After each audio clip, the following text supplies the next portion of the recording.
Bolehkah Tuan memperkenalkan diri dan latar belakang keterlibatan dalam industri penyembelihan? Okey, bismillahirrahmanirrahim. Assalamualaikum warahmatullahi taala wabarakatuh.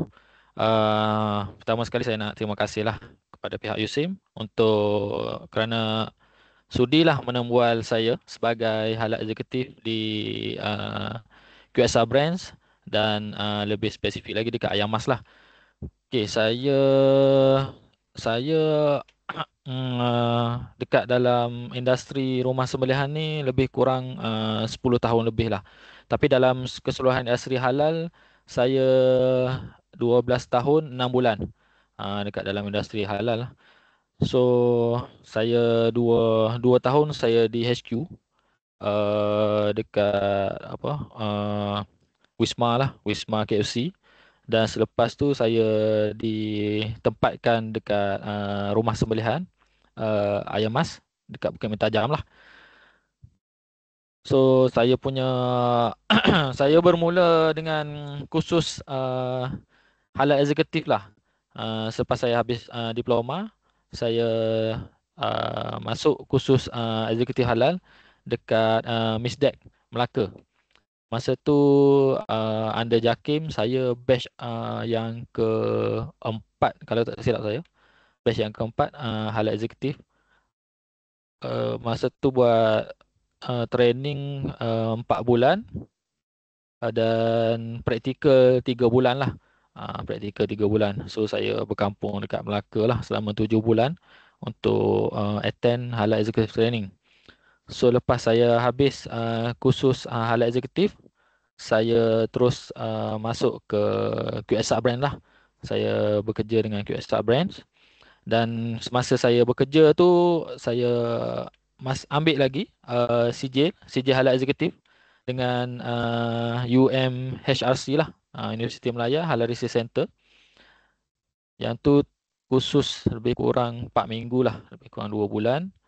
Lepas tu saya juga ada sijil internal halal auditor dengan Unity Halal Center.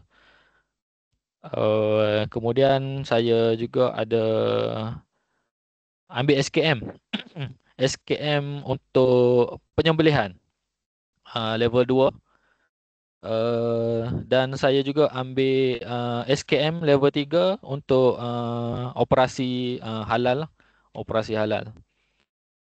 So saya maknanya saya dekat rumah sembelihan Ayam Mas ni boleh katakan kita antara yang awal lah terlibat dekat dalam rumah sembelihan ni. Terlibat dengan halal assurance system. Sebab pada tahun halal assurance system ni dia dikuatkuasakan saya ingat pada tahun 2014, 2015 macam tu. So kita set up lah halal assurance system untuk rumah sembelihan dekat Ayam Mas lah. Okay, saya sebenarnya saya berminat lah dengan apa teknologi makanan ni. Macam apa? Macam dulu kita tak tahu kan macam mana ayam ni disembelih sampai beribu-ribu ekor sehari, macam 100,000 ekor, lebih berpuluh-puluh ribu ekor. Sebab saya orang Kelantan sebenarnya. Family orang Kelantan. So masa macam kita orang dekat Kelantan ni, kita rumah sembelihan ni kebanyakannya tepi-tepi jalan. 10 kilometer dah ada apa orang jual ayam, dia sembelih kecil-kecil macam tu, 10 kilometer. So kita macam orang Kelantan yang anggap ayam dekat pasar raya ni dulu tak halal. Sebab kita fikir macam mana ni dia orang sembelih berpuluh-puluh ribu ekor sehari tu. So dari situ saya berminat lah untuk apa? Untuk tahu apa proses halal ni dalam industri. Dalam industri macam mana dia orang proses apa semua lah kan. So sebab itulah saya masuk dalam bidang kerjaya sekarang ni lah. Itu sajalah untuk latar belakang saya lah dalam industri penyembelihan.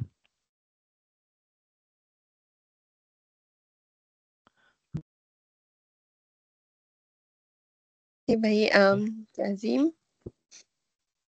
Okay, kita gerak pada soalan B. Isu dalam sistem jaminan halal. Okey, adakah Encik Azim berpuas hati dengan sistem jaminan halal khas yang dilaksanakan di rumah penyembihan?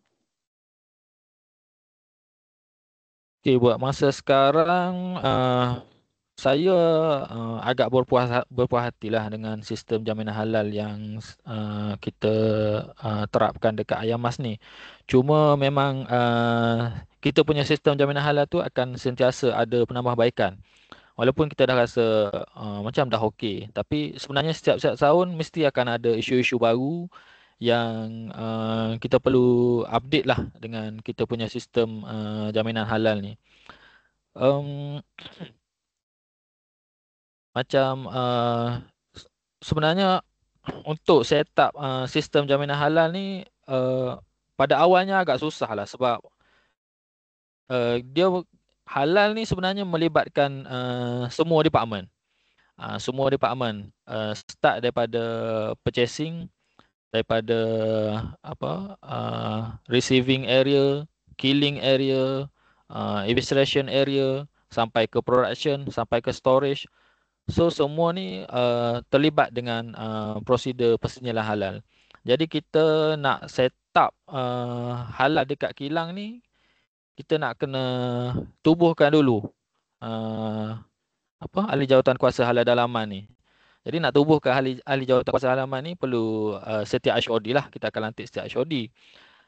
Cabarannya setiap HOD ni kadang-kadang diorang anggap macam diorang ni tak terlibat. Kita halal, kita tak terlibat dengan halal. Kita tak terlibat dengan halal. Sebab diorang tak kurang pendedahan lah. Kurang pendedahan berkenaan persediaan halal pada masa itulah. Jadi cabaran saya tu nak menerangkan kepada diorang bahawasanya setiap orang yang dekat rumah sembelihan ni terlibat secara langsung ataupun tak langsung lah dengan prosedur prosedur sistem jaminan halal ni dekat kilang ni. Dan dari segi documentation pun penting.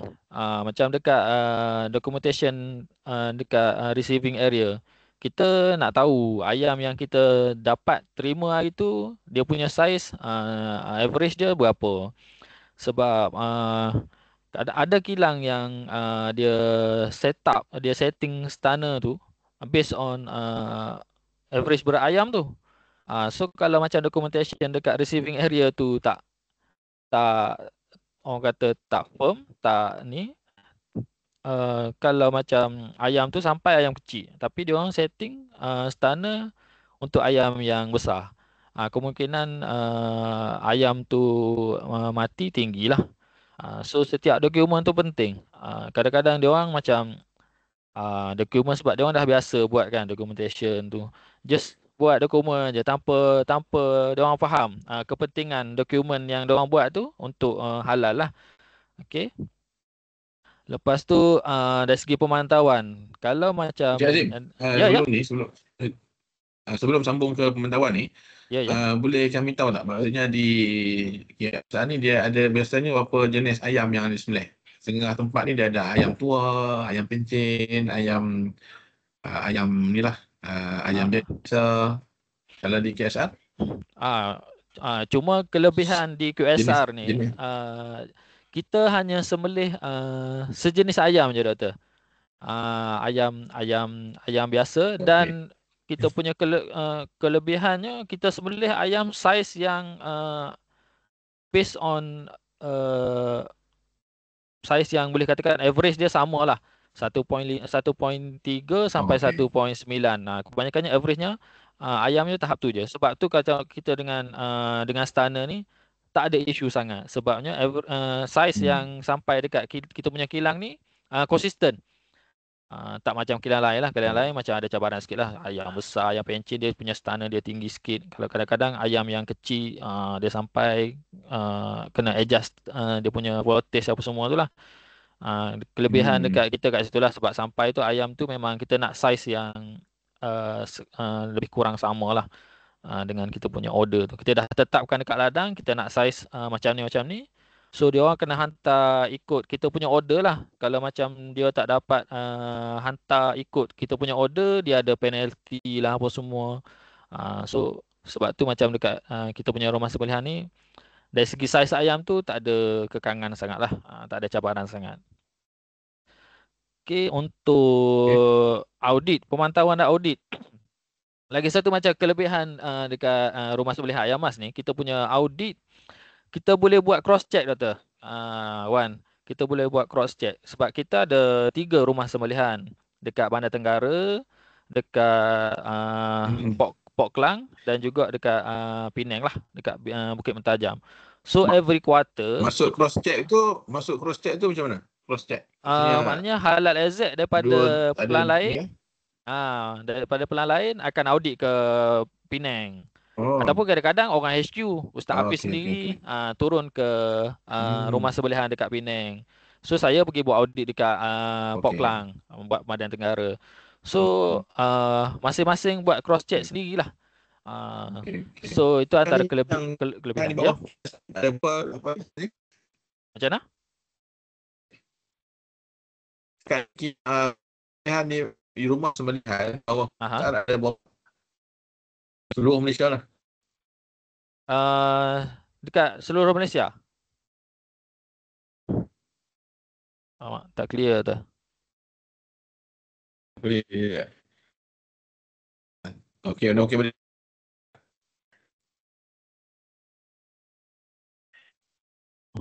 Okey boleh jadi. Dia sangkut-sangkut tu.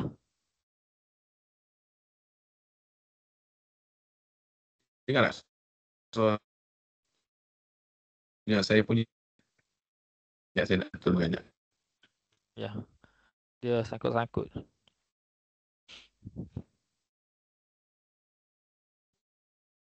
Okey, Cik Azim, boleh dengar tak suara saya? Boleh. Okey baik. Okey. Macam mana Doktor tanya tadi? Rumah sembelihan dekat... tadi soalan tadi rumah sembelihan di bawah KSR. Ya. Ada berapa setakat ni kalau seluruh Malaysia? Setakat ni ada 3 je. Dekat Johor, Port Klang dengan BM lah, Bukit Mentajam. Okey. Okey. So untuk soalan nombor 2 saya ingat dah menjawab lah. Okey Wan. Okey, baik. Untuk soalan, kita ke soalan nombor 3. Apakah isu dan cabaran utama yang sering dihadapi dalam memastikan proses sembelihan mematuhi prinsip halal thayyiban? Cabaran utama memang manpower lah, sebab kalau saya dekat Bukit Mentajam, untuk penyembelih ni agak sukar lah untuk kita dapatkan penyembelih yang boleh stay lama. Cumanya saya dekat Bukit Mentajam ni, kita punya penyembelih yang lama tu dia memang dah selesa dengan dia punya jawatan tu lah. Dah selesa dia punya dekat dia punya penyembelih tu. So yang orang-orang lama ni dia boleh bertahan lah. So saya tak risaulah untuk penyembelih ni. Cuma adalah seorang dua tu bila kita nak tambah penyembelih, yang penyembelih yang baru-baru ni kebanyakannya tak dapat bertahan lama lah. Tak dapat bertahan lama. Lepas tu kita pun dari segi nak memastikan lah setiap pekerja ni dia follow kita punya guideline, kita punya peraturan lah. Macam penyembelih ni kita dah bagi schedule rotation. So dekat Penang kita sembelih by load. Satu load kita akan letak 4 orang lah. 2 orang penyembelih, 2 orang halal checker. Dan bila load 1 dah habis, load 2 akan masuk lagi 4 orang dan 2 orang halal checker. Kadang-kadang diorang ni, sebab diorang ni memang cekap lah. Bagi saya memang cekap lah penyembelih dekat Penang ni. Bila diorang ada cekap, diorang seorang pun dah boleh sembelih tau. Satu load 4,000 tu, diorang boleh sembelih seorang. Duduk sembelih seorang pun diorang dah boleh cover untuk 4,000 ekor tu. Biasa Cumanya kalau 4,000 tu berapa jam tu? Satu pusingan 4,000 jam tu paling lama 1 jam 20 minit. dekat 1 betul. jam 15 minit lah. Tapi Biasa. kita nak mengelakkan berlakunya kadang-kadang hilang fokus, letih. Kita tetapkan 2 orang lah kat situ. Kadang-kadang dia orang ada emergency, sakit perut ke, nak ke toilet ke. Jadi nak kena ada 2 orang lah dekat satu tempat tu. Tapi kadang-kadang yalah dia orang kau tim sama-sama dia orang lah. Bila saya turun buat spot check tengok-tengok, kenapa penyembelih ada seorang, dalam jadual ada 2 orang. Tu maknanya pemahaman dia orang lah. Dari segi penyembelih tu, macam saya cakap tadi, penyembelih tu boleh diterima lagi. Tapi kalau halal checker, yang ni memang kita tak boleh nak kompromi lah. Sebab kita memang nak kena ada, sentiasa ada 2 orang halal checker. Tapi itulah, bila berurusan dengan orang ni kan, kadang-kadang dia tak apalah, hari ni aku jaga seorang lah, lepas setengah jam lagi kau masuk. Macam kita sepatutnya rotate, load dia buat rotate setengah jam macam tu. Jadi bila berlaku macam tu, halal checker ni cabaran dia, kita nak kena sentiasa fokus. Kita nak kena tengok ayam tu, kena tengok, orang kata tak boleh lalai walaupun seekor pun. Sebab dia yang frontliner tu, yang memastikan ayam yang disembelih tu, diproses tu, make sure kena halal. So sebab tu kita akan letak 2 orang lah halal checker dekat bahagian halal checker tu lah, dekat bahagian pemeriksa ayam tu. So sebab kadang-kadang kalau halal checker ni dia boleh sembelih juga kan? halal Dia checker boleh rotate dia rotate boleh sembelih juga. Okay. Tapi ada juga yang jenis halal checker ni dia tak berapa cekap sembelih. Jadi dia orang bincang sama-sama dia orang lah, doktor. Dia orang cakap, kau jadi halal checker je lah, kau tak payah sembelih. Sebab kalau dia sembelih, mungkin masa tu rongkat dia tinggi lah. Ayam yang tak sah sembelihan tu tinggi. So dia orang pun cakap, kau jaga halal checker je lah. Dia pun setuju, maknanya okey lah. Sebab kalau halal checker ni seorang, memang masa tu memang kritikal. Sebab banyak kali lah saya tengok bila saya turun, kadang-kadang kita buat spot check, tengok-tengok ada seorang. Tengok-tengok lama kita tengok tu, kadang-kadang dia macam terlelap. Terlelap. Lepas tu kalau kadang-kadang dia nak pergi toilet pun tak boleh sebabnya ada seorang. So memang yang itulah antara cabaran-cabaran saya lah. Nak kena tetapkan tu. Dia ikut prosedur tu. Nak kena sentiasa turun lah. Halal Z dekat rumah sembelihan ni, dia nak kena sentiasa turun lah. Kena turun masuk production. Tengok. Tak boleh nak mengadap laptop aja, nak buat permohonan je tak boleh. Sehari tu kena pantau juga kan? kena pantau juga. Sebab Halal Z ni kena sedar dia duduk dekat tempat yang kritikal. Kritikal dari segi persediaan halal JAKIM sekalipun, rumah sembelihan ni dikategorikan sebagai kritikal lah. Critical item. Jadi Halal Z tak boleh nak mengadap laptop je, buat dokumen, tak boleh. Dekat rumah sembelihan wajib turun buat spot check. Pagi ke sekejap, masuk sekejap je doktor, tengok sejam. Tengok petang masuk sikit sejam, setengah jam. Yang penting hari-hari kena turun. Lagi satu, kita nak bagi dia orang dia orang alert lah. Nanti ustaz turun ni. Nanti ustaz turun ni. Dia nak bagi dia alert lah. Kita ni sentiasa memantau. Sebab kita kalau macam dekat penyembelih dengan halal checker ni, kita kalau ikut prosedur JAKIM untuk training 3 tahun sekali kita buat training khusus kesedaran halal lah untuk staff. Tapi kalau dekat penyembelih dengan halal checker ni, saya buat tiap-tiap tahun lah. Kita nak remind dia tiap-tiap tahun, kena ingatkan kepentingan dia orang, apa yang dia orang kena buat, apa semua tu lah. Okay. So itu antara cabaran lah, cabaran yang utama yang saya hadapi dekat rumah sembelihan. Lepas tu tukang gantung ayam. Tukang gantung ayam ni ramai orang terlepas pandang sebenarnya. Tukang gantung ayam ni dia juga penting. Sebabnya kita nak kurangkan beban kepada penyembelih. Jadi tukang gantung ayam ni kena make sure ayam yang dia gantung tu ayam yang betul-betul sihat. Kalau ayam dah nyawa-nyawa ikan, ayam dah mati apa semua tu tak payah gantung. Terus discard terus, buang terus. Tapi tukang gantung ayam ni kalau yang dekat kita panggil dekat bahagian belakang lah doktor. Dekat bahagian belakang receiving area, killing area ni.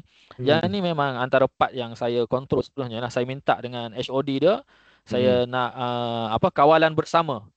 Saya nak minta kawalan bersama dengan HOD dia lah. Untuk dekat bahagian belakang tu. Sebab yang tu memang saya punya critical part lah dari segi halal rezek dekat rumah sembelihan ni. So tukang gantung ayam pun saya bagi training juga tiap-tiap tahun. Kena bagi training, bagi tahu dia orang kita nak kurangkan bebanan kepada penyembelih. Tukang gantung ayam kena ambil peranan juga, kurangkan jangan gantung ayam yang sakit, jangan gantung ayam yang dah mati apa semua. So itu boleh mengurangkan risiko lah kita menyembelih ayam yang telah mati lah. Okey, Cik Azim, saya soalan celahan. Kalau macam ayam yang sampai ke KSA ni, ayam yang breeding daripada KSA sendiri ataupun daripada supplier luar? Dua-dua ada doktor. Kita punya daripada kita punya sendiri dan dengan kontrak luar pun ada. Okey.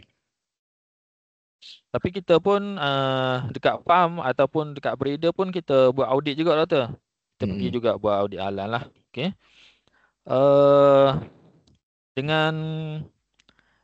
Dengan pihak autoriti sepanjang saya berurusan dengan Jabatan Agama Islam Negeri Pulau Pinang ni, buat masa ni saya tak ada apa masalah lah.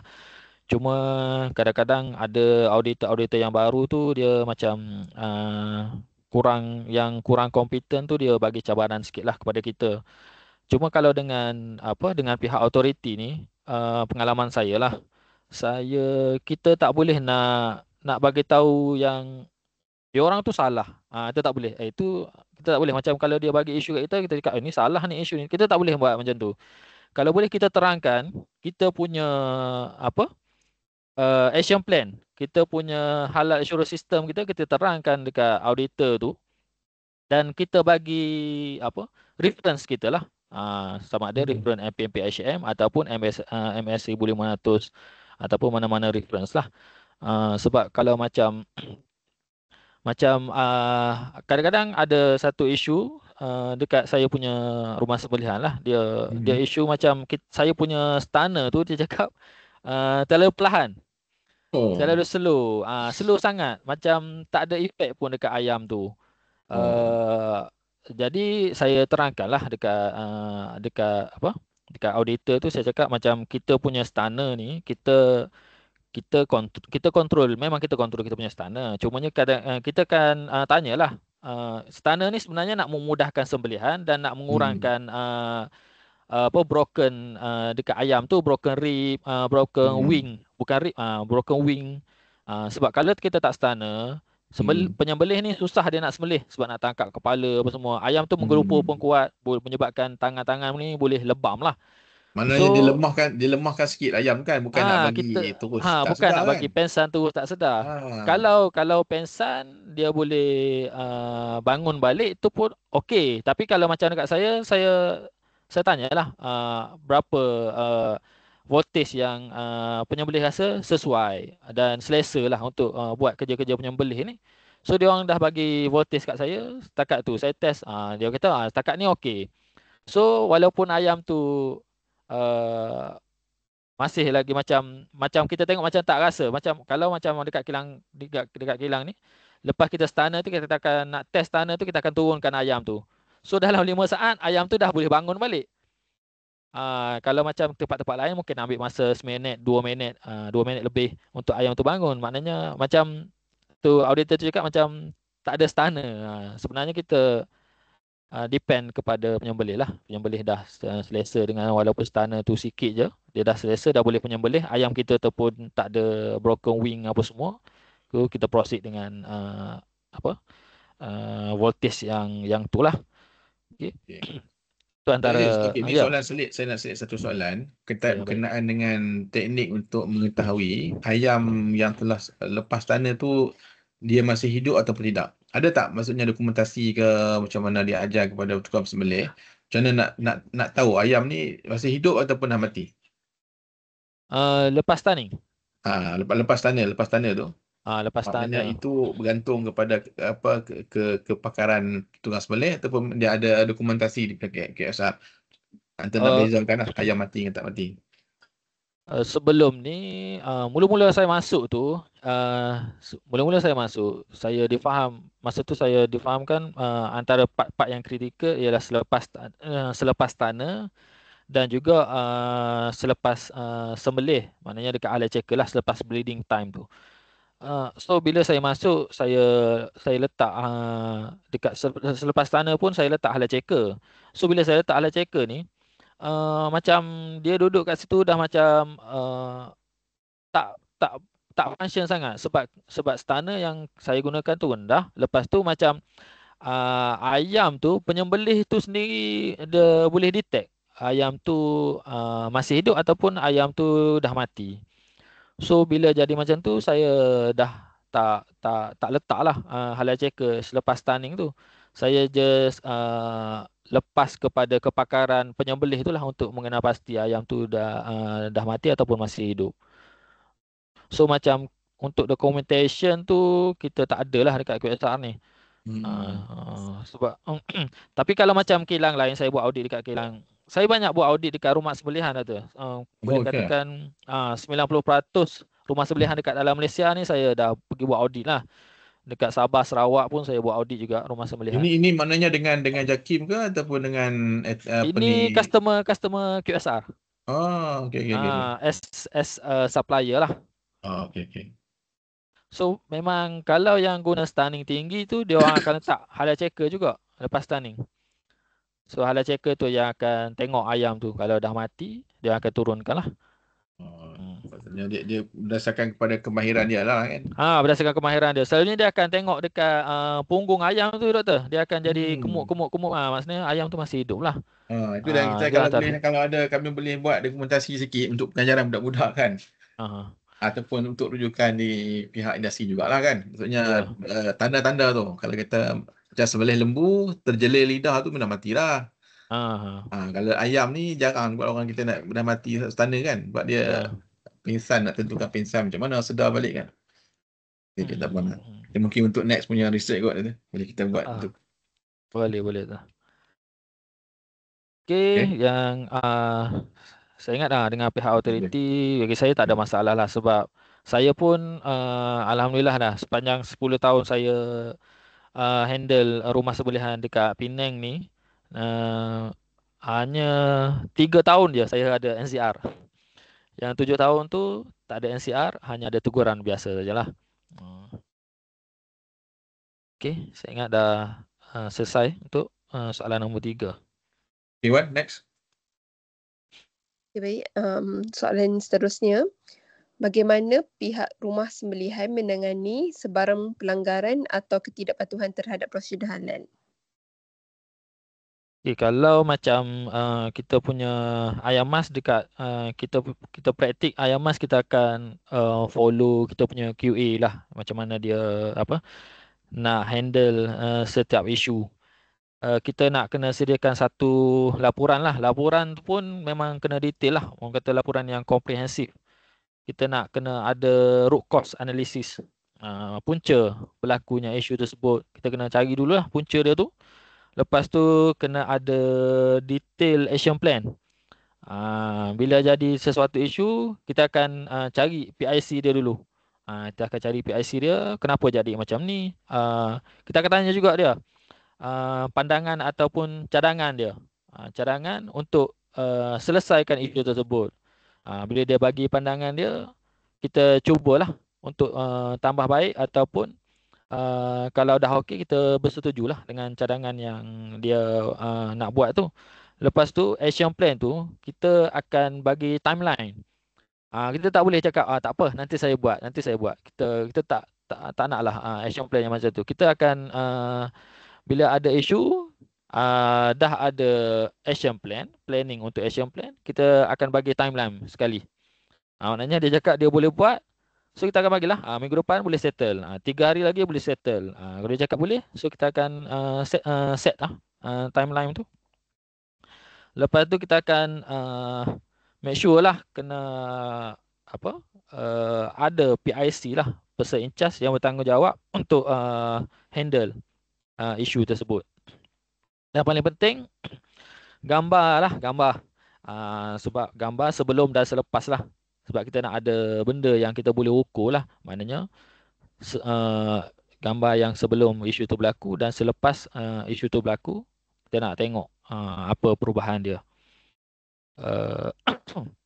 Lepas tu documentation, supporting document lah.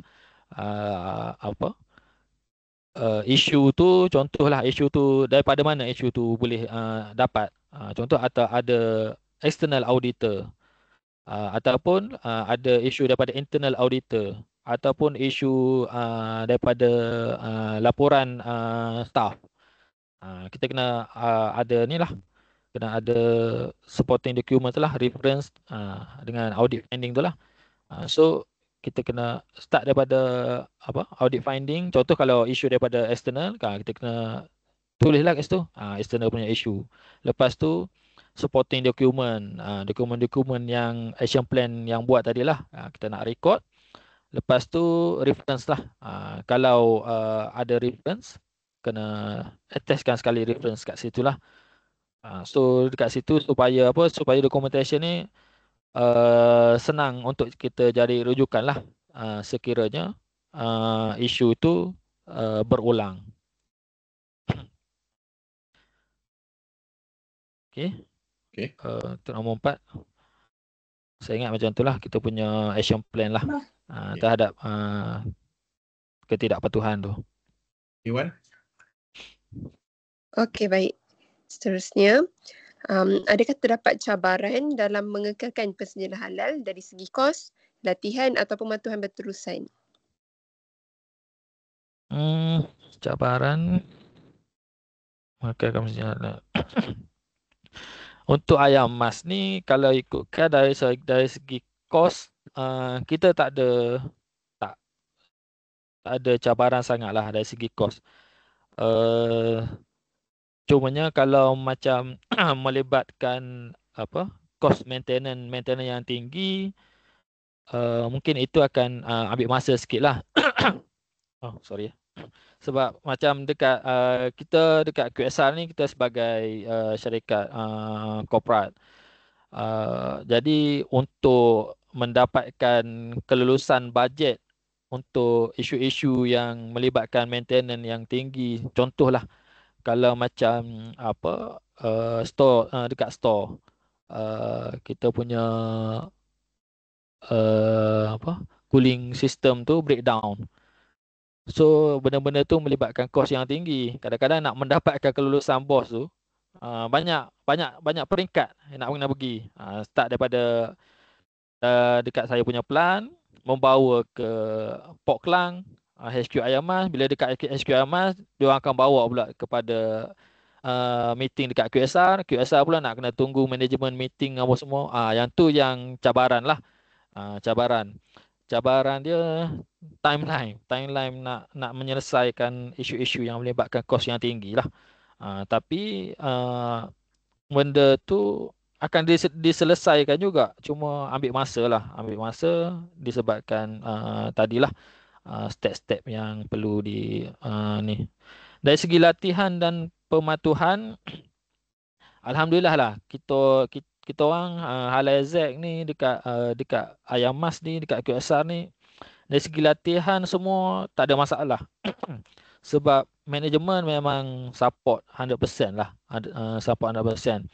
Dan boleh katakan kita orang dekat QSR dengan Ayam Mas ni menjadi pioneer lah.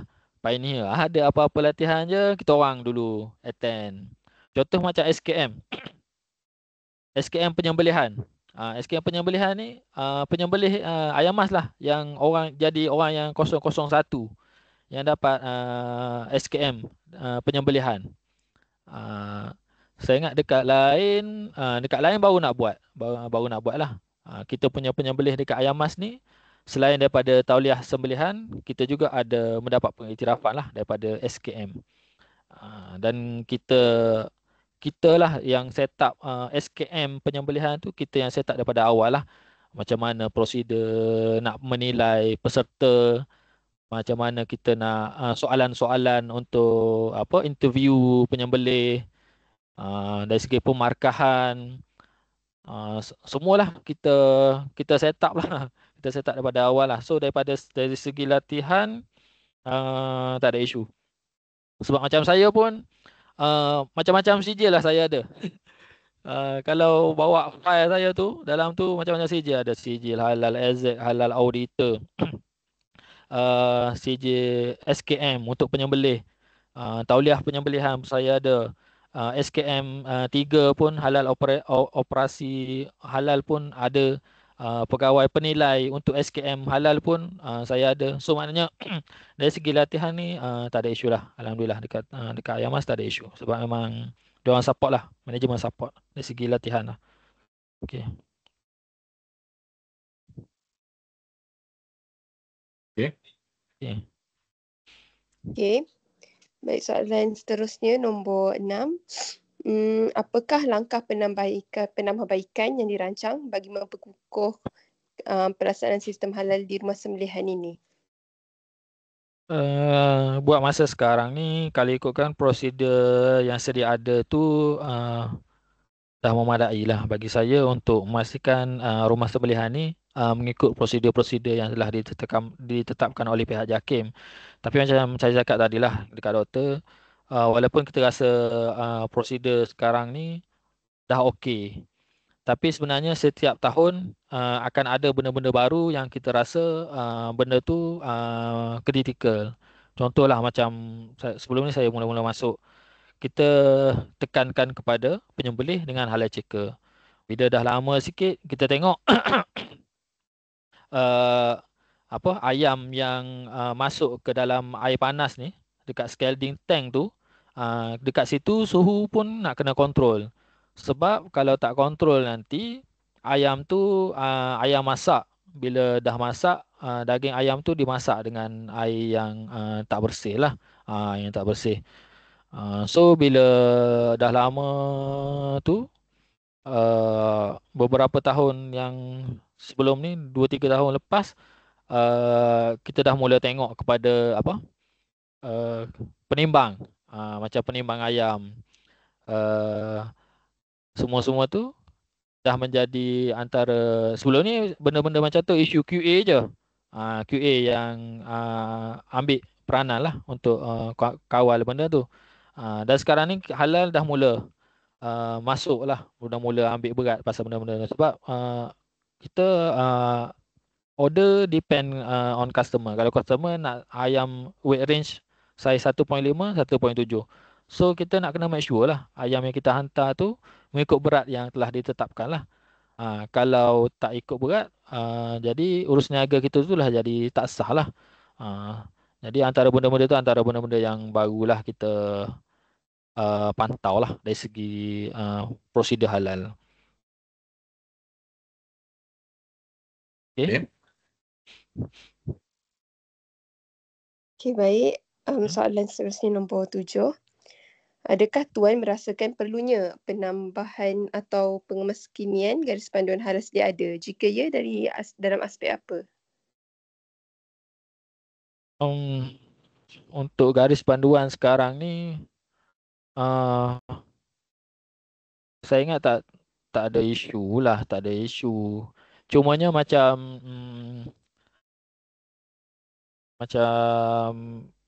tadi saya ada sembang dengan doktor pasal voltage stunner. Kalau kita tengok voltage stunner dekat MS tu, memang kalau macam dekat kilang saya memang saya tak follow lah. Saya tak follow lah guideline tu sebab voltage ni dia ada banyak isu.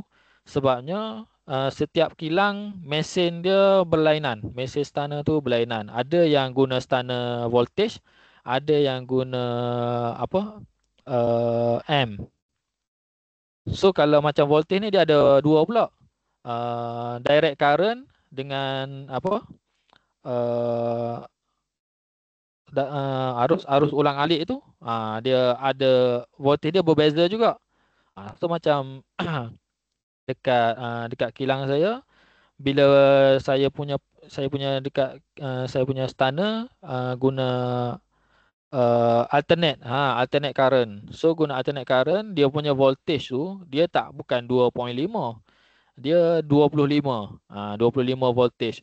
So kalau tengok voltage yang dekat saya punya display tu 25, tapi bila tengok dekat MS 2.5 saja. Jadi bila tengok tu tinggilah. Padahal bacaan voltage tu tak sama. Yang dalam manual tu dia guna bacaan direct current. Yang saya pakai alternate current. So kat situ saya ingat perlu penambahbaikan lah dekat stunner tu. Dan saya pun fikir juga macam nak menetapkan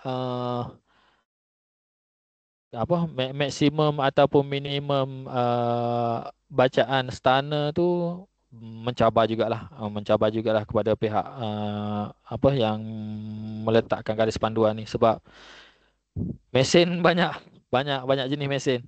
Macam saya kata lah, dari segi voltage, dari segi ampere, ada yang pakai ampere, ada yang guna voltage pula ada dua. Jadi mungkin Jakim kena buat penambahbaikan lah dekat dia punya voltage stunner tu. Jadi kalau tak ikut, jadi dia kata di KSR tak ikut sangat. Jadi benda tu akan jadi NCR tak bila audit? Selalunya auditor akan tanya saya. Ni dia cakap saya tengok tadi voltage tinggi. Tapi kalau tengok dekat MS tu, dekat bawah voltage tu dia akan ada notes. Ada note kat situ, dia kata voltage ni mengikut kesesuaian pihak industri. Kalau tak silap saya, lebih kurang macam itulah ayat dia. So saya cakap, saya explain lah balik dekat auditor tu. Kita guna voltage ni sebab apa semua. Tapi masa audit tu pun, kita lepas stunner ayam tu, kita akan check ayam tu. Kita akan turunkan berapa ekor, depend atas auditor minta lah. Kalau dia minta 10 ekor, kita akan turunkan 10 ekor. Dia akan tengoklah ayam tu. Ayam tu boleh bangun ataupun mati terus lah. Dan stunner ni kontrol stunner pun pihak industri kadang-kadang dia tak ambil berat panel tu. Macam saya dekat kilang saya memang lock panel tu. Yang boleh pegang kunci saya dengan supervisor yang handle dekat bahagian killing area tu je. Sebab kita tak nak diorang suka-suka hati je adjust stunner tu. Banyak saya pergi buat audit dekat rumah-rumah sembelihan. Kita pergi buat audit, turunkan ayam 15 ekor, yang boleh bangun balik 5 ekor je. 10 ekor mati. Tu baru kita duduk dalam setengah jam. Bayangkan kalau sehari dia proses 6 jam, 7 jam, berapa ekor dah dia lepaskan ayam, dia sembelih ayam yang telah mati sebab stunner tu. Mana ada kemungkinan juga, maknanya ayam tu yang sembelih tu ayam yang dah memang nak mati lah. Ada kemungkinan. Kalau tak kontrol memang ada kemungkinan. Kalau stunner box ni doktor, selalunya dia akan letak dekat stunner tu. Dia ada stunner box, panel, kita panggil panel stunner tu. Ada yang letak dekat dalam office, ada yang letak dekat stunner box. Kalau letak kat stunner box tu, kalau yang tak berkunci tu, memang senanglah penyembelih tu nak adjust. Dia adjust sendiri je kat atas tu. Tapi kalau panel box dekat dalam office, lepas tu ada lock pula, lepas tu ada PIC yang jaga, yang tu memang diorang tak boleh nak adjust lah. Nak tak nak, diorang kena sembelih ayam yang dah ditetapkan voltage dia tu. Kalau tak kontrol, diorang adjust sendiri, diorang rasa macam ayam tu hidup, tapi sebenarnya bila kita turunkan ayam tu memang tak bangun-bangun lah doktor. Terus matilah orang kata. Mana isu tani ni besar juga kan?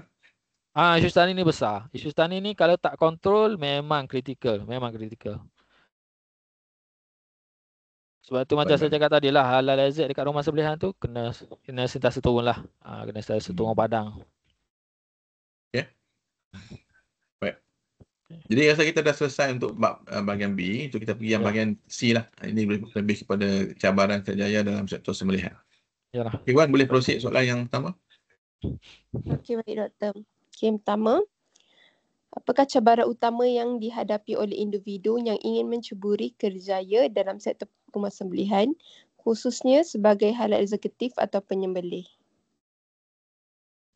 Cabaran utama sebenarnya halal exec ni dia nak kena faham macam mana kita nak set up halal dekat satu industri ataupun dekat kita punya kilang, nak make sure halal tu boleh berjalan mengikut prosedur yang telah ditetapkan. Jadi halal ni kita tak boleh nak berjalan seorang tau. Kita tak boleh nak halal exec tak apalah, aku pantau semua. Start daripada belakang sampai depan. Kita tak boleh. Kita tak mampu sebenarnya nak kawal semua. Jadi kita nak kena set upkan satu komiti. Halal exec ni kena set up satu komiti yang mana melibatkan semua HOD. Semua HOD termasuklah maintenance, HR,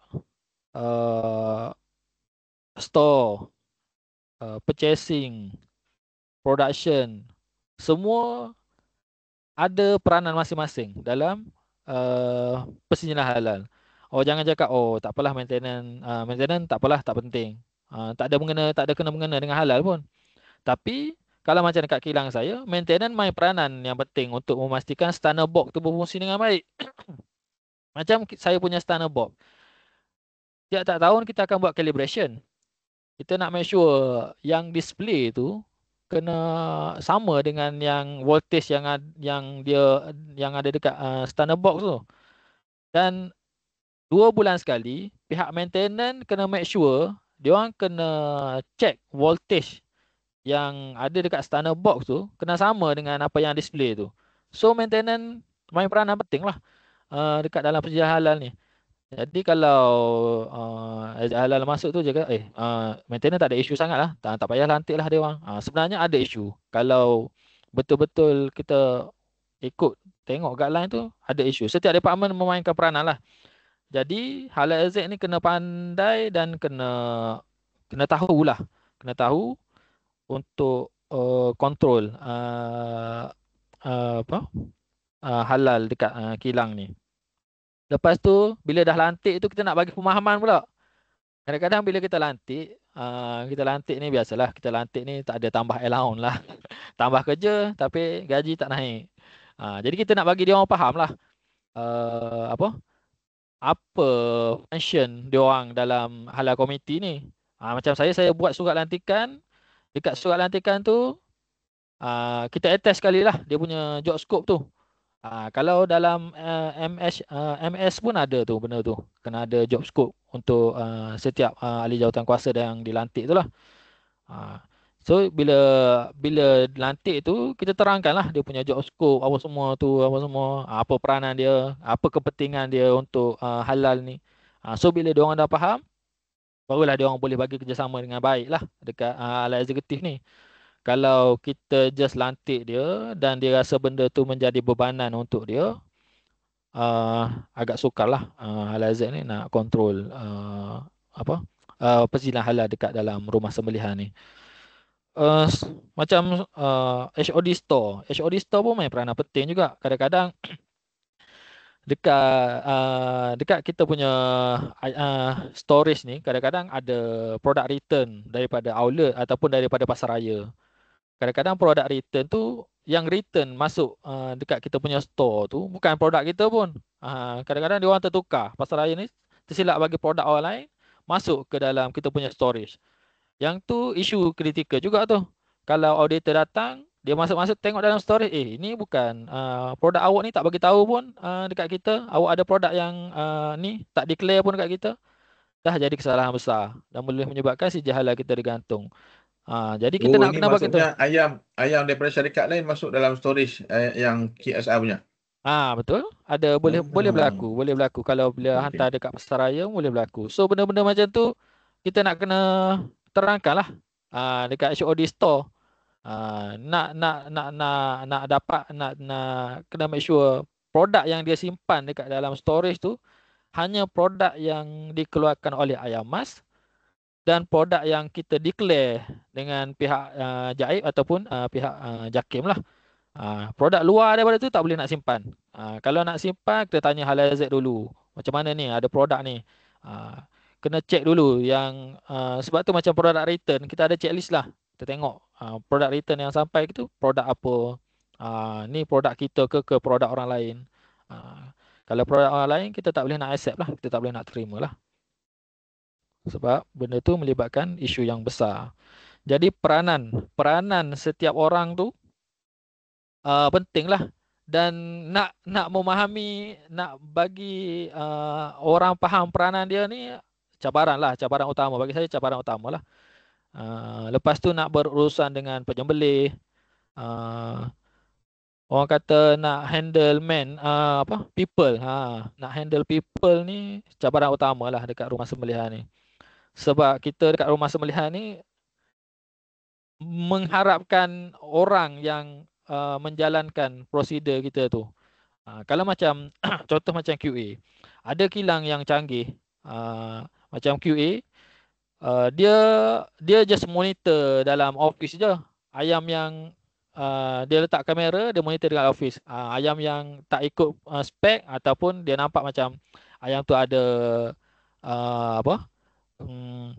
lebam ke, merah-merah ke, mesin tu dah boleh detect sendiri, dia boleh reject sendiri. Tapi kalau untuk halal, untuk halal ni, halal checker tu nak kena tengok sendiri ayam tu putus urat, dah putus betul-betul urat ke ataupun tak putus urat ke.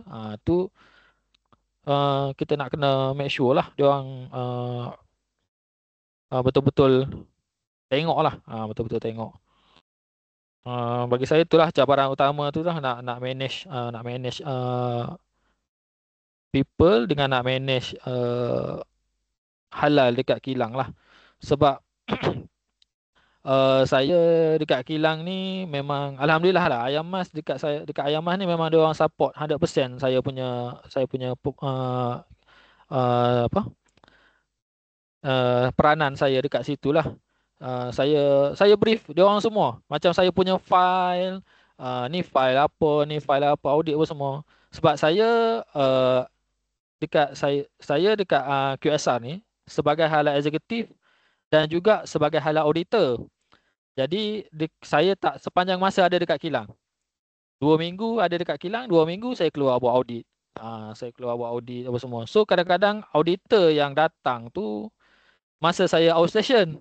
Bila saya outstation, kalau dia orang ni tak tahu saya punya filing apa semua, susahlah nak attend auditor tu.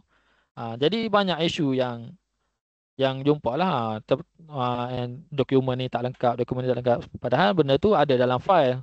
Jadi kat situ saya alhamdulillah lah, saya punya team memberi kerjasama penuh lah, walaupun ada masa auditor masuk tu saya tak ada dekat kilang, tapi dia orang tahu file-file saya tu. Saya brief semua berkenaan dengan file-file halal yang ada dekat kilang saya tu lah. Okey, soalan 2 ni macam dah terjawab sekali kan. Untuk hubungan tadi ada sebut kan tentang kalau macam kalau macam komunikasi ni dengan pihak pengurusan, saya macam dengan pihak saya kalau ikut carta organisasi tu, head plan saya ni di bawah head plan lah. Dalam carta organisasi halal tu, komiti halal yang pengerusi head plan dan saya setiausaha tu saya letak saya ni bawah head plan. Maknanya saya ni boleh direct dengan head plan tanpa melalui HOD lah. HOD ni semua ahli jawatan kuasa ni semua ada bawah saya lah, dari segi carta organisasi halal. Sebab saya nak make sure apa-apa isu sampai dekat pihak pengurusan lah, sampai dekat head plan.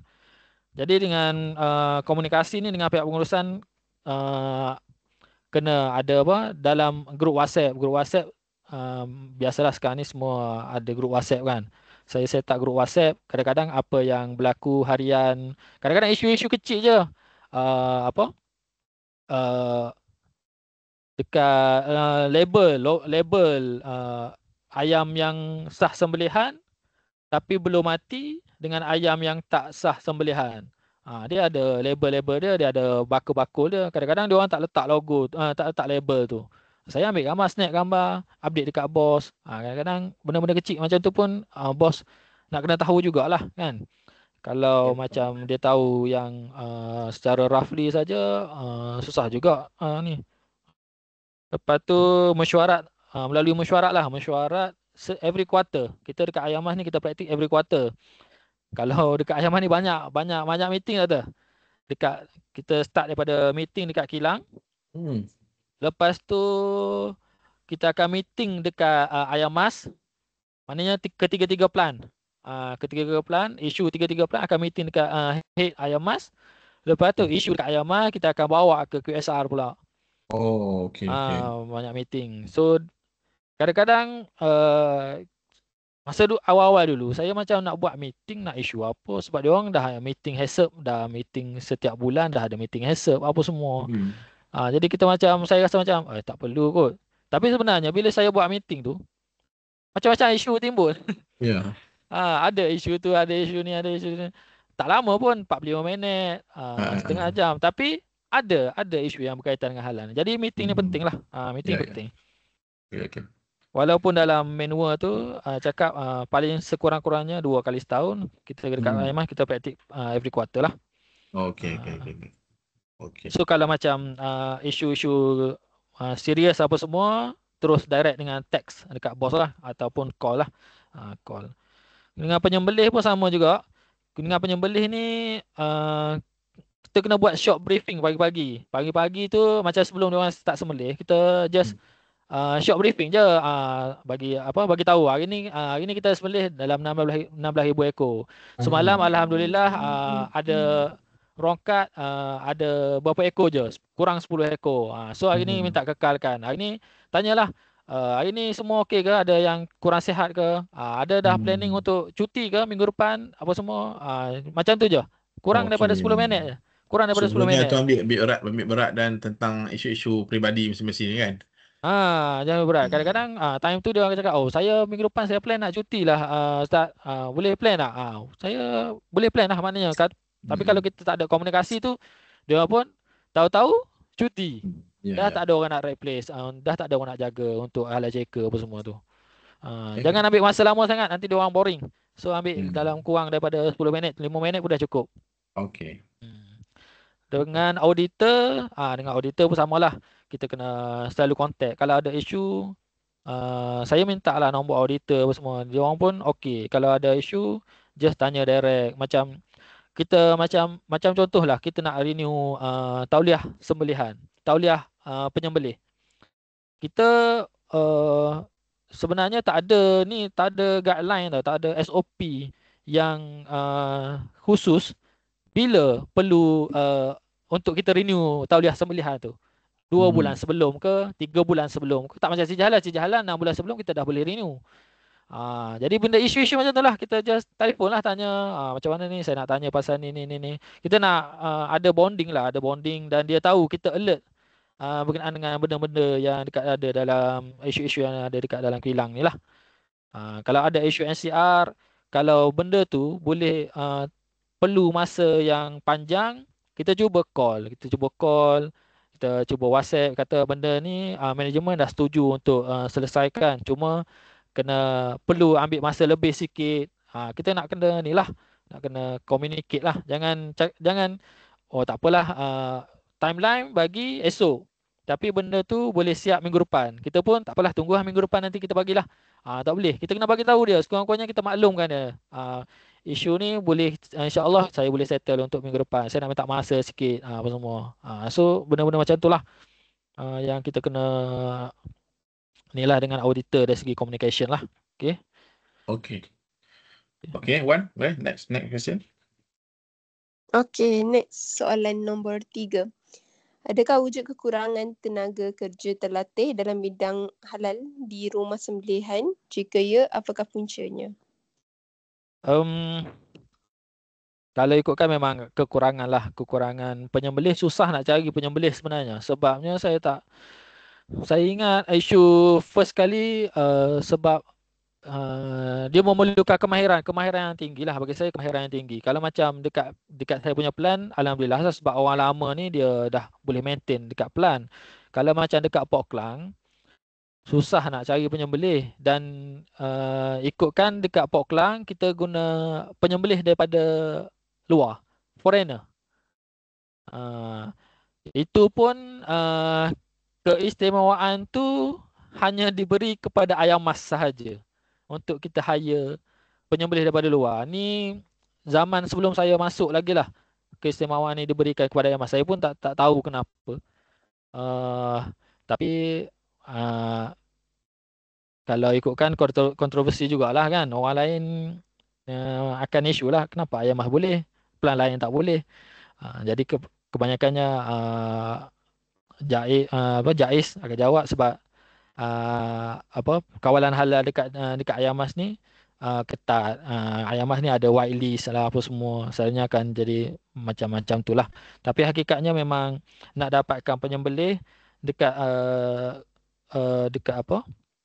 penyembelih yang terlatih ni dekat rumah sembelihan agak sukar sebabnya satu memerlukan kepakaran yang tinggi lah nak sembelih itu.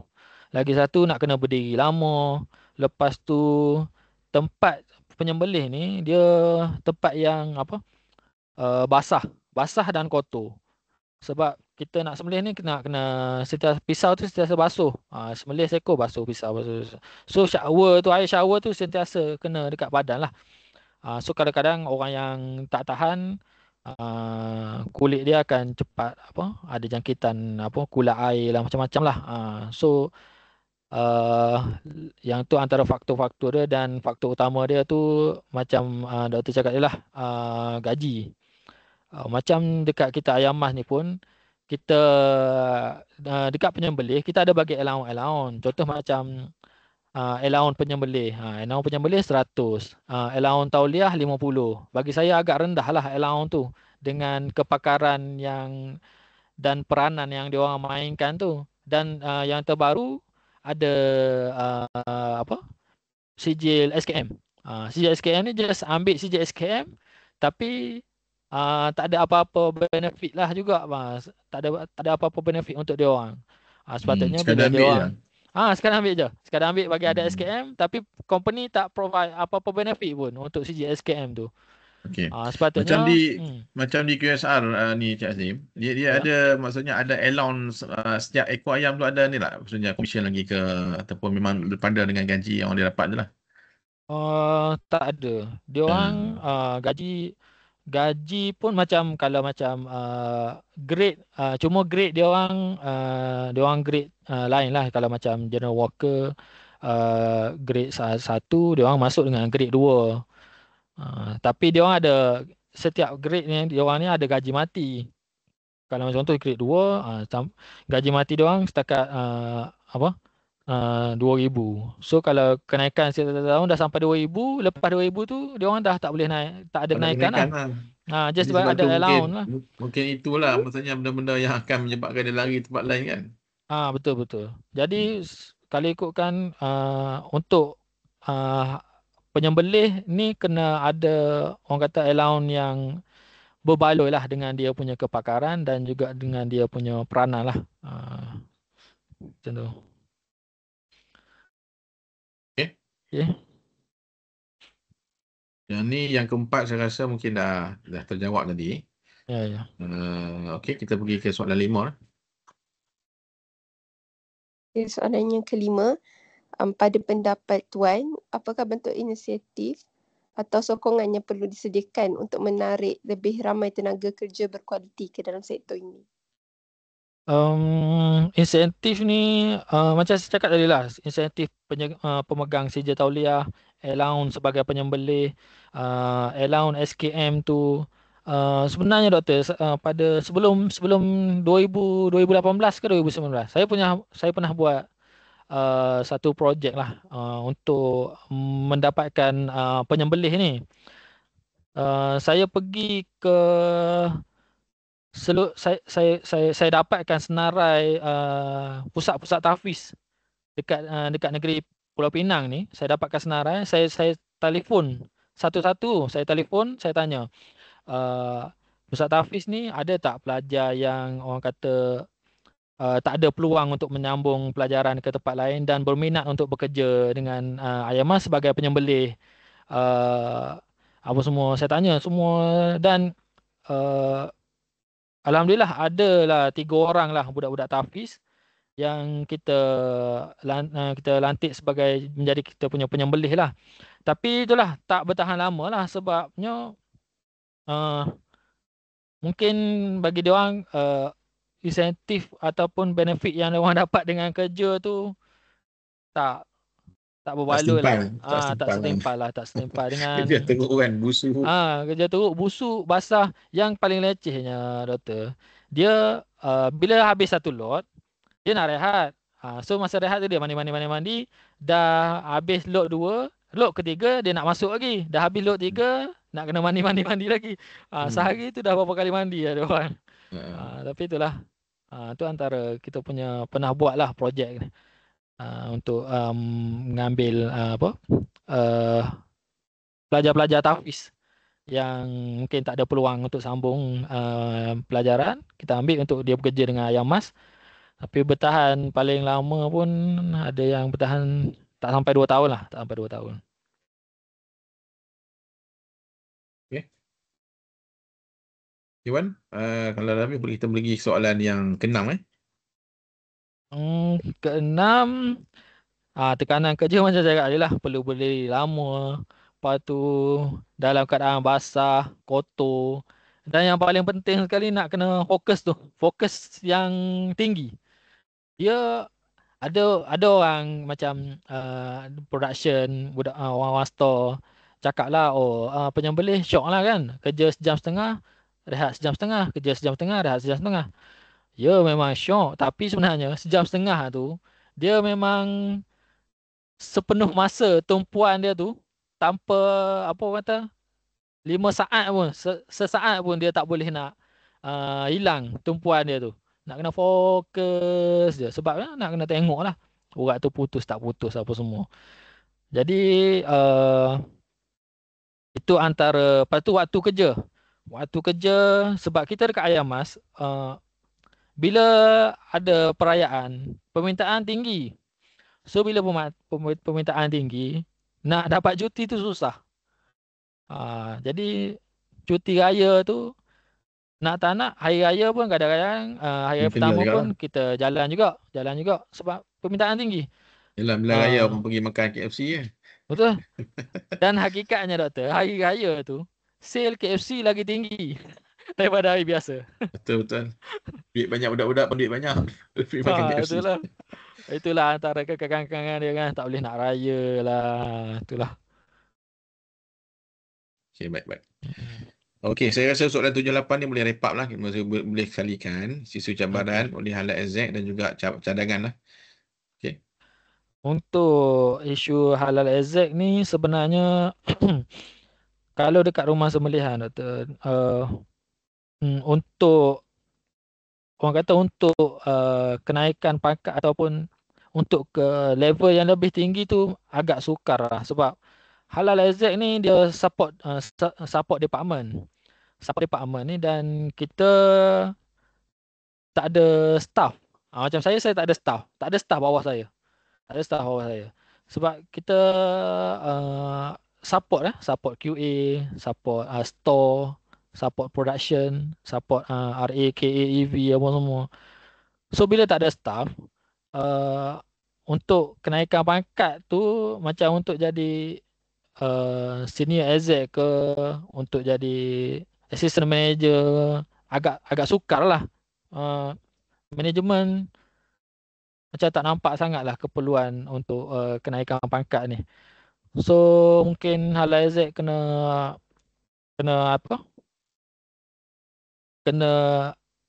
carilah memperluaskan job scope. Macam saya dekat rumah sembelihan tu, kita buat audit dekat farm supplier kita buat audit dekat kita punya transport. Dekat Ayam Mas pun kita ada third party transport. Okay. So itu kira part time lah. Part time untuk sampingan kan, pendapatan sampingan. Bukan.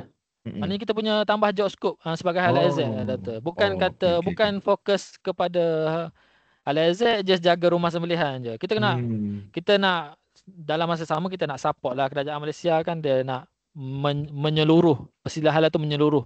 Start daripada start daripada bahan mentah sampailah penghantaran, sampailah ke kedai, maknanya lori-lori apa semua tu. So kita dekat Ayam Mas pada tahun 2017 kita mengambil inisiatif lah untuk kita bagi galakan lah dekat kita punya supplier, macam transporter kita. Kita bagi galakan untuk dia orang apply sijil halal. Tahun pertama kita just bagi galakan dulu.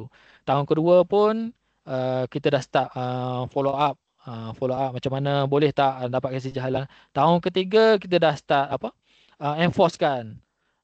Kalau macam transporter yang ada sijil halal, kita akan bagi trip dekat dia lebih sikit.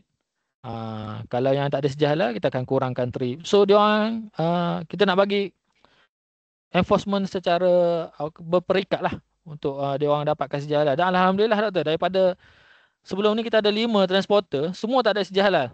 Tapi lepas kita bagi buat tu, semua dah ada sijil halal. Semua je halal. Okay, semua dah ada sijil halal, alhamdulillah. Jadi halal asset ni nak kena pandai cari kerja lah. Cari kerja dekat kilang tu. Macam mana kita nak kembangkan halal kita ni? Macam mana kita nak kalau tak kita start dekat situ je.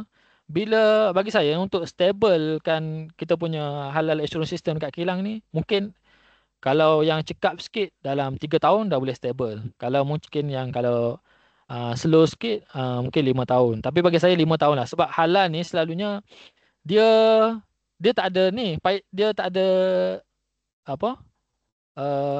tak ada orang yang guide dia. Selalunya bila masuk tu, sebabnya company tu nak dapatkan sijil halal. So halal asset tu sendiri kena independent. Dia lah yang nak kena set up fund, dia lah nak kena set up halal committee. Jadi kalau dia duk nampak nak buat perjalanan untuk rumah sembelihan je, kerja dia setakat tu lah doktor. Dia setakat tu. Jadi dah sampai 5 tahun dah stuck, tak tahu nak buat apa. Dah start boring lah. Dah hari-hari kena perbagaikan kemahiran dan juga perbagaikan kemahiran. Tengok transporter ada third party transporter. Cuba enforcekan transporter tu dapat sijil halal. Supplier daripada ladang-ladang. Nanti minta dengan supplier ni nak buat audit dekat ladang. Kita nak tengok ladang dia ni macam mana. Sebab kadang-kadang ada ladang ayam yang dipelihara bersama dengan ladang babi. Ada juga ada. Kita tak tahu. Lepas tu ubat-ubat yang kita bagi, yang diorang bagi dekat ayam ni, ubat yang diluluskan oleh veterina ke atau tak ke. Yang tu antara benda-benda yang nak kena tengok. Dari segi toyiban lah doktor. Dari segi toyiban. Dari segi halal tu ada sangat. Dari segi toyiban lah. Macam tu. So nak kena halal asset kena pandai. Kena pandai untuk menonjolkan lah peranan dekat dalam industri rumah sembelihan lah. Kalau tak memang stuck dekat situ je lah. Dan satu lagi doktor, macam saya jadi halal asset ni kadang-kadang terkilan juga sebab kita punya persilah halal sebenarnya menjadi isu keutamaan negara. Macam kita punya PMX pergi dekat US bawa isu halal. Pergi dekat Russia pun bawa isu halal. Pergi ke China pun dapat isu halal. Tapi benefit yang balik kepada asset halal ni dari selama saya jadi bagi saya tak ada impact lah. Maknanya frontliner tu tak dapat. Maksudnya patutnya frontliner yang ada jaga di peringkat industri ni perlu ditingkatkan lagi lah. Mungkin skim gajinya, kenaikan gaji tahunan, kebajikan dan lain-lain kan. Barulah orang akan bersemangat dan juga akan memastikan sektor ni akan diperkasakan. Betul. Sebab orang yang dekat dalam orang yang tak duduk dalam sektor ni memang tak nampak kita punya peranan. Tapi bila benda ni memang jadi keutamaan negara, macam isu tarif dengan US pun bukan isu yang lain, melibatkan isu lain, melibatkan isu sijil halal juga. Ya, betul. Tapi macam saya cakap lah, setiap tahun kita punya ekspor halal ni naik bilion-bilion. Sekali ganda, sekali ganda, sekali ganda, sekali ganda. Kalau doktor tengok daripada tahun 2018 lagi. Start daripada berapa ratus juta je. Dah sampai ke tahap bilion-bilion dah sekarang ni. Tapi benefit dia, saya tak dapat rasa lah benefit tu. Sebagai AZ halal, saya tak dapat rasa lah benefit tu. Okay. Okey, tu yang tu termasuk cadangan ke macam mana, Cik Azim? Merangkumi. Merangkumi lah cadangan. Okey, baik. Jadi nampaknya kita dah selesai lah untuk sesi soal jawab ni. Dan saya ucapkan terima kasih banyaklah kepada Cik Azim atas masa yang diberikan. Sama. Sejam lebih juga kita punya rekod ni. Dan banyaklah isu-isu yang kami dapat daripada perkongsian tadi tu. Ya. Baik, jadi insya-Allah